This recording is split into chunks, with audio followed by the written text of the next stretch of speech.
Udara di sekeliling kita terdiri daripada banyak gas yang berbeza, termasuk oksigen, karbon dioksida, nitrogen dan gas nadi. Oksigen adalah gas yang paling penting di dalam udara. Ia diperlukan untuk proses respirasi atau pernafasan oleh organisma hidup. Kegunaan oksigen yang lain termasuk pembakaran bahan api di dalam enjin dan pengimpalan serta pemotongan keluli.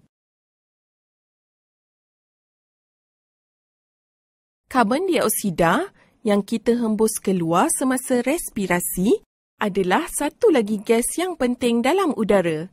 Ia digunakan oleh tumbuhan untuk proses fotosintesis bagi menghasilkan makanan. Ia juga boleh digunakan di dalam alat pemadam api dan untuk membuat minuman berkarbonat.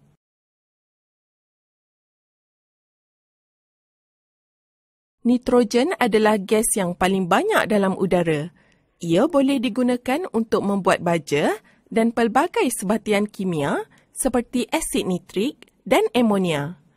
Disebabkan oleh takat didihnya yang rendah dan jumlahnya yang banyak di dalam udara, nitrogen cecair sering digunakan sebagai ejen penyejuk.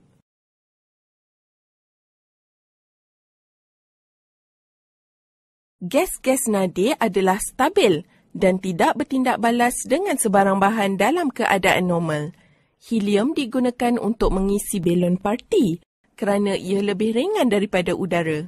Neon dan krypton menghasilkan cahaya berwarna-warni apabila voltan tinggi melalui gas-gas ini dan digunakan di dalam lampu pengiklanan. Krypton juga digunakan untuk mengisi mentol.